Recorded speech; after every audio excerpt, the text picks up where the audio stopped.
It's morning, just like any other morning. I wake up as usual. I do the same routine that I've been doing for the last 12 years of my life. On my way to school, a thought occurs to me. And that thought is, why is time moving so slowly? And I played with that thought for a little while. And when I get to school, it seems like my way to school just flashes off right before my eyes.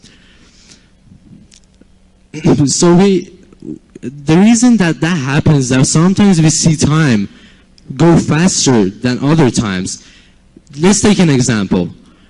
Just remember the time that you were a little kid. Our eyes were filled with excitement, wanting to play around all day long. We used to look up at the stars and wonder of our place in the stars. But as we got older, the excitement that we had as kids began to slowly fade away. And that was due to, we built on habits. We kept on doing the same things years upon years upon years. They became habits, and those habits caused us to go into a state of mind that we call the unconscious state.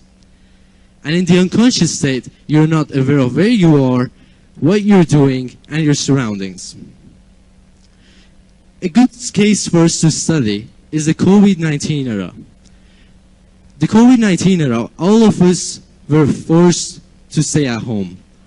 And the confinement era, we asked ourselves, when is this time going to end and I can go out and enjoy my life again? During the quarantine era, we had to do the same things every day and the day after that. No new things in our lives, just repetitive thought patterns, people, places, and environment. Every activity was repetitive. So during the COVID-19 era, we saw the time pass really slowly at that time. But now that we look back, it seems like it was a snap. But then there's this problem. If I don't have new things to experience in my daily lives, and all I have is habitual things, how can I enjoy what is called life? How can I enjoy what is called life? And well, the answer to this question is pretty simple. Just become present. And what do I mean by become present? What I mean is to completely disidentify yourself from your mind. To become intensely conscious of the present moment. Take this for an instance. When you're walking up and down the stairs, feel every movement feel the movement of your legs. When you take a step up or you take a step down, feel the movement. Or when you're washing your hands, pay close attention to all sense perceptions. Feel the water, hear the sound of the water, and the scent of the soap you're washing your hands with, and so on. Or, for example, if you're sitting at a workplace or in a classroom, pay close attention to your breathing. Become conscious of yourself, of your breathing.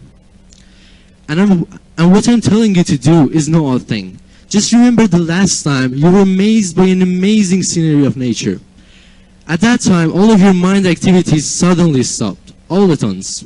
And all that there was in your mind was to enjoy the current moment that you were given to, as you would never have the chance to experience something like this ever again.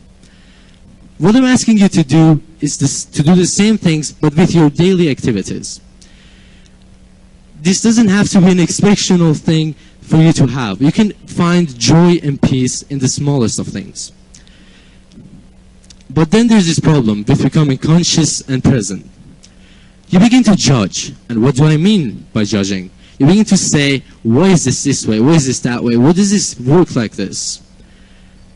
But the key point here is to not judge, but observe. And what do I mean by observe? To accept what is and forgive.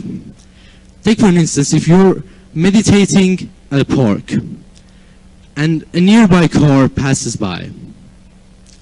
The sound of the car might annoy you, but this time, imagine yourself as an empty space.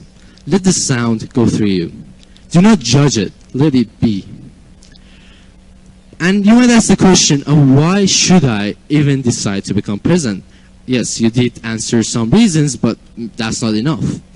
But the main goal here is that you can only find joy now and only now. Okay, so you might tell me that I've had good memories in my past, with my family's friends, and I can look back on them and become happy. While that's true, the thing is that when you look back and then you become present again, a sadness arises into you because the past doesn't exist anymore. It's an illusion that has passed by. You're focusing on something that doesn't exist now. So you don't truly find joy in there. What about the future? All of us set goals for ourselves. We set goals that when I achieve that thing in my life, I'm going to be at my peak point and I'm going to feel complete. And I'm not going to want anything else. And I will have the inner peace and the joy I always wanted to. Well, that sounds good, but it's not true again. Because when we achieve that goal, we still would want something else. We would never have enough of it. Humans have a greed, and that greed never ends. So then we come again to the present moment. To the present moment that you have no problems right now. Right now, you have no problems. None. Don't think of the last 5 minutes, whether you had a fight with someone, or the next 5 minutes where you're doing something stressful, or hell, the next 10 seconds. Don't think of it.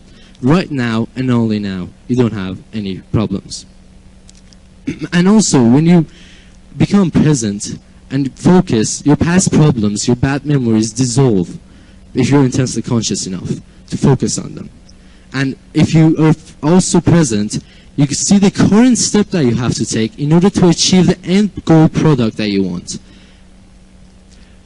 So you might tell me, okay, so my current life situation is a very bad situation. Maybe I lost a relative. And the most humane thing you can do is to weep for your relatives. The most humane thing you can do is to weep for them. But the key point here again is to accept and forgive. Accept that this was part of your journey. Accept the impermanence of all things in life. Because nor a good situation, nor a bad situation will always last in life. Neither we will. Humans will eventually die. The universe will eventually find its end.